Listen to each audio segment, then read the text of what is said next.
โฟซีลืมเหลืองโก้ทยอยเอาขึ้นครับกระเทียมไม่ง่ายผัดไฟกลางข้าวผัดกระเทียมบางคนกินกับสเต็ก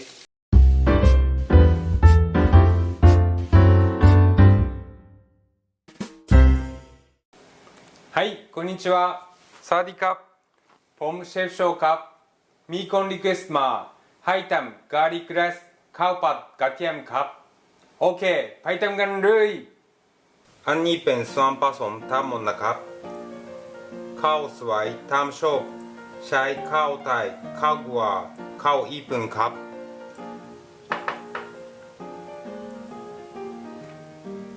กระเทียมปกเปลือกต้นหอม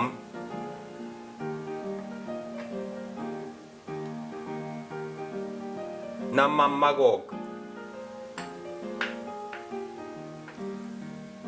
เนยจืด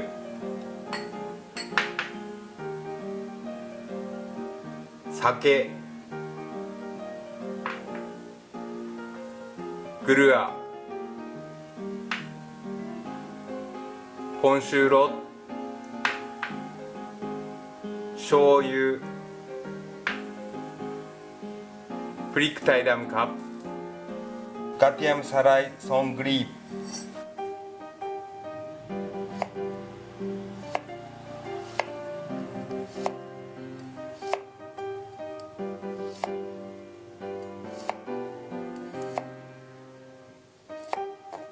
เอาไว้ที่งกอกเพราะว่าไม่ง่ายครับ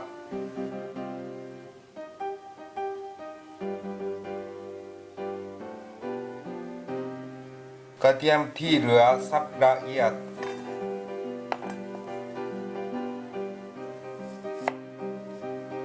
อย่าลืมเอาไปงกอกครับไม่ง่ายทนผัด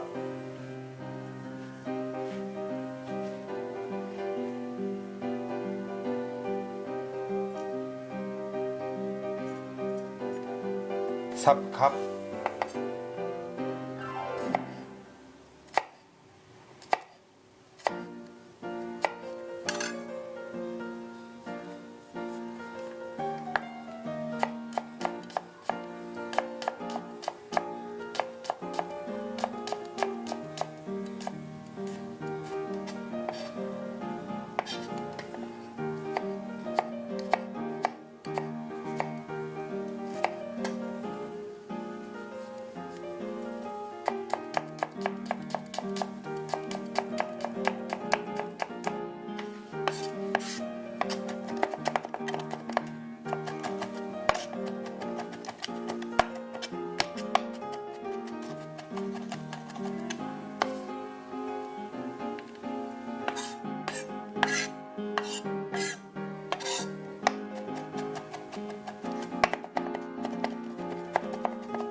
ต้นหอมซอยท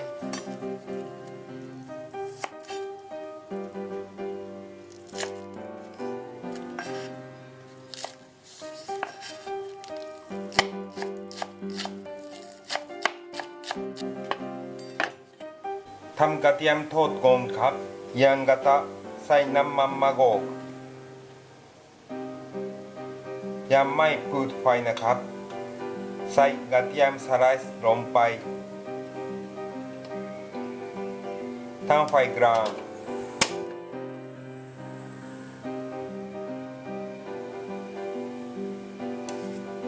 พอเริ่มมีฟองเบาไฟครับให้กลิ่นกระเทียมซึมเข้าน้ำมันพอสีเริ่มเหลืองก็ทยอยเอาขึ้นครับคนที่ไม่ทำกระเทียมสไลด์ข้ามได้ครับแต่ว่าให้สับกระเทียมทั้งหมดแทน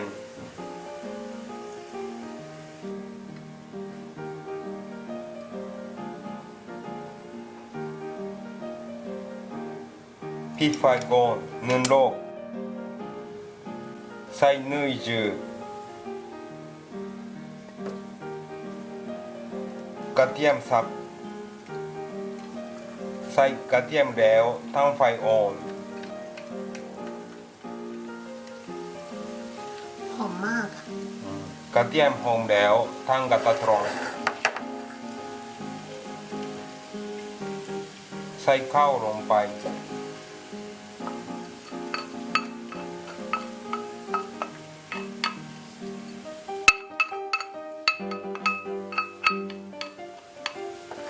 ตีให้กระจาย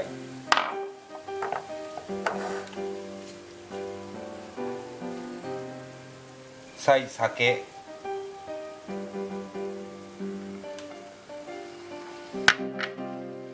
ผัดไฟแดงขึ้น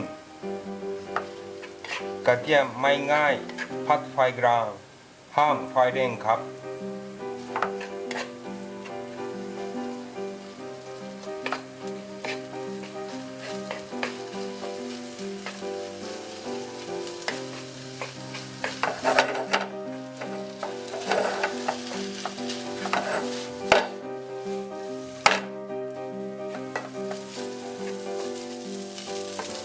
ข้าวกระจายตัวล้วนดีแล้วใส่เกลือประมาณ2 มือ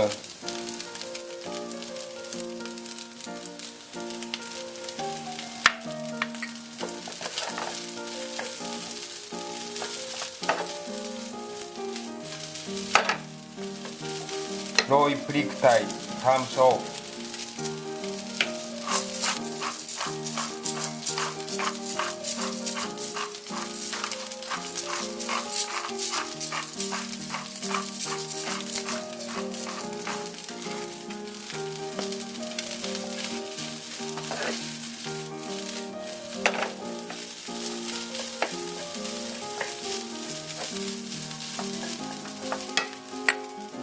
โรยผงชูรส2 นิ้ว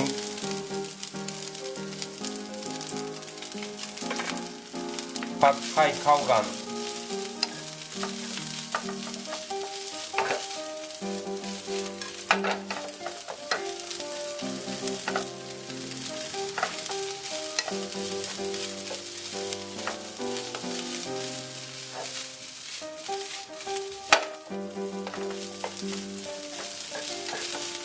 ตั้งข้าวไฟฟันหนึ่งยางกระทะ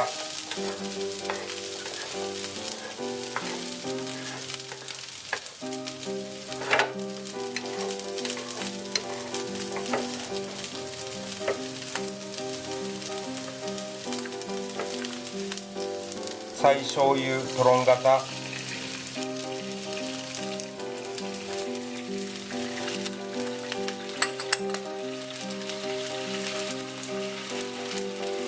โพ醤油ลืมหอมเอากระทะกลับมาผัดต่อ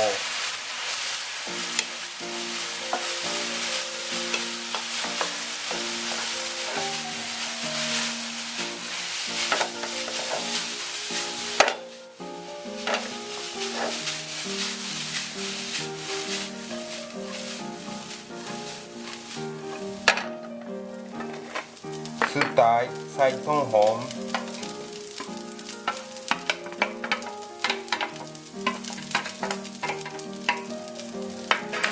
ผัดต่อเบาๆ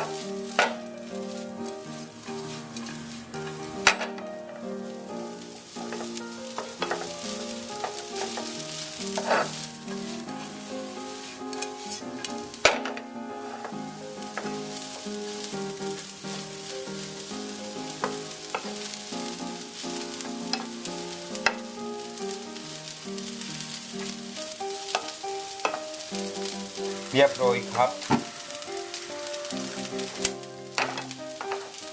จัดจ้านกันครับ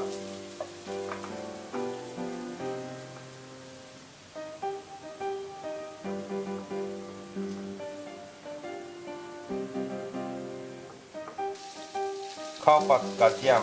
บางคนกินกับสเต็กแต่วันนี้มีชาชูเหลือก็ยำมากินด้วยกันครับกินกับเนื้อไก่ก็ได้เนื้อสไลด์ก็ได้ผสมผัดกับข้าวเลยก็ได้อะไรก็ได้ตามชอบครับมีหลายสไตล์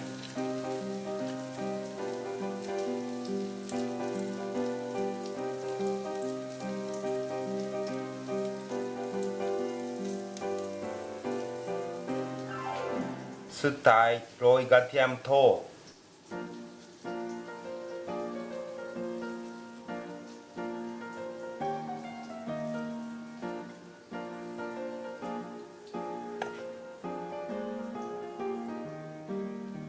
เสร็จแล้วครับいただきます